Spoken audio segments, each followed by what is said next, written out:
Olá e bem-vindos! Hoje a gente vai explorar um material bem interessante, sabe? Sobre como a tradição luterana vê a batalha espiritual. É baseado na experiência do Dr. Nicholas Salifo lá em Gana. Então mistura teologia, Bíblia, história da igreja e umas histórias pessoais, assim, bem fortes. Exato. Nossa ideia aqui é entender como essa linha de pensamento encara nessa crença em forças espirituais e todo o conflito que vem junto. É uma combinação da base luterana com um contexto cultural bem específico, lá de Gana. Vamos tentar desvendar os pontos principais? Olha, o ponto de partida que o Dr. Salifo usa é aquela passagem de Efésios, né? O 6.12. Ah, sim, a que fala que a luta não é contra carne e sangue. Isso mesmo. Mas contra poderes espirituais. E, assim, a história pessoal dele influencia muito a análise. Ele veio de uma família com fundo animista e muçulmano, se converteu ao cristianismo, fundou uma igreja lá. Tudo isso entra na discussão. E tem aquela história da terra para a igreja, né, perto da árvore Gan. Nossa, essa me marcou. É impressionante, né? Sim, porque era vista como morada de espíritos malignos. Ninguém queria aquele terreno. Os membros da igreja dele ficaram com medo, tipo, de passar perto à noite. Exato. Isso mostra como essas crenças são palpáveis no dia a dia deles, não é só teoria. Com certeza. E não é uma coisa isolada, né? O texto até contrasta isso com o ceticismo, que veio com o iluminismo tipo Bultmann, questionando a existência de espíritos e tal. Uhum. Mas aí ele lembra que muitas culturas, principalmente no chamado Sul Global, e figuras históricas importantes da Igreja, Justino Mártir, Tertuliano, Orígenes, Cipriano, todos eles levavam muito a sério essa questão da influência demoníaca. Interessante. Tem até uma menção a um possível ponto cego da cultura ocidental moderna em relação a isso. Certo. Então, vamos direto ao ponto. O que seria exatamente essa batalha espiritual que o material descreve? Bom, basicamente é a luta constante contra Satanás e seus aliados. O texto usa vários nomes para ele: acusador, enganador, até Deus deste mundo. Certo. E o objetivo dele seria o quê? Afastar as pessoas de Deus, bagunçar a vida delas. É citado C.S. Lewis falando sobre como essas forças usam nossas fraquezas, né? Orgulho, ganância, essas coisas. Entendi. Mas um ponto, assim, fundamental. O inimigo nunca são outras pessoas. São essas forças espirituais. Ele até cita as cruzadas como um exemplo trágico de erro, de usar armas físicas onde não se aplicava. Faz sentido. Se a batalha não é física, as armas também não podem ser.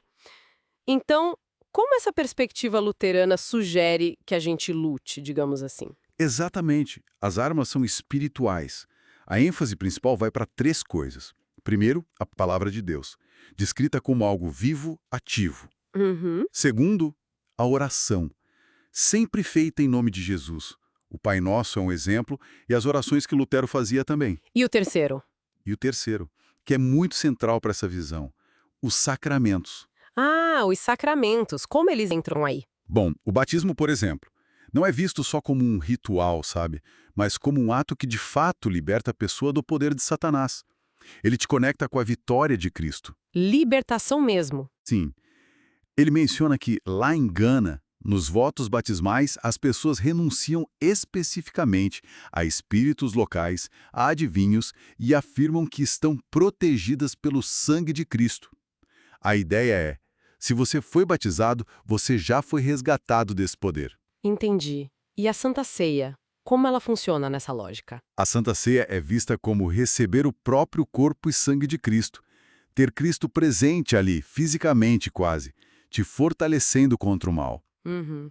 Lutero mesmo, segundo o texto, via a ceia como um tipo de antídoto, um refúgio contra os dardos inflamados do inimigo.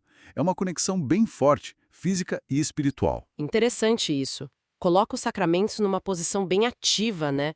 Não só como símbolos, é uma ênfase forte. E isso tudo se amarra na ideia maior da vitória de Cristo, imagino. Totalmente. Acho que essa é a espinha dorsal de tudo. O texto martela muito na tecla da autoridade exúsia e do poder dunamis que Jesus tem sobre todas essas forças. Certo. A morte e a ressurreição de Cristo são vistas como a derrota definitiva desses poderes. Ele até cita Colossenses 2,15. Então, Satanás é um inimigo sim, mas um inimigo já vencido. Derrotado, mas ainda ativo, pelo visto. Exato. Ainda causa problemas. mas a fé nessa vitória que já aconteceu é o que dá a base para tudo. Mas olha, o material parece também lidar com o sofrimento de um jeito pé no chão, né? Ele menciona as dificuldades lá em Gana, doença, desemprego, problemas na família. Nem tudo é automaticamente um ataque espiritual. Sim, sim, busca um equilíbrio, o que é bem importante. Cita um tal de Arnold Baggett falando sobre aceitar as limitações naturais do corpo, do mundo caído. Uhum. E aí recorre de novo a Lutero, com aquela ideia do Deus oculto versus o Deus revelado, para trazer consolo quando as coisas ficam difíceis, quando a gente não entende o porquê do sofrimento. O Deus revelado em Cristo que garante o amor e a salvação, apesar de tudo. Exatamente. O sofrimento pode até ser visto como um teste, algo que produz paciência, esperança, como diz Romanos 5. E tem aquela confiança de Romanos 8:28, que Deus pode usar até as dificuldades para o bem. E a comunidade e os sacramentos já ajudam nisso também, imagino. Sim, são vistos como suporte nesses momentos difíceis. Entendi. Então, resumindo, a análise mostra uma visão onde a batalha espiritual é bem real, tem base na Bíblia, na história, mas ela é enfrentada com recursos espirituais. Palavras, sacramentos e essa confiança na vitória de Cristo. Isso que daria proteção e esperança, mesmo com os problemas da vida? O que ele apresenta insiste. Sim, essas forças são reais. Mas calma, o poder de Deus é maior. Rejeita aquele medo que paralisa, sabe? O foco é a confiança em Cristo e na sua autoridade. Fica então uma reflexão para a gente, né? Como é que a gente pode, no nosso dia a dia, tentar discernir de onde vêm as dificuldades que a gente enfrenta? E talvez mais importante ainda, seja qual for a origem, qual o papel que a nossa fé e esses recursos espirituais, como os que foram descritos aqui, podem ter na forma como a gente navega por tudo isso.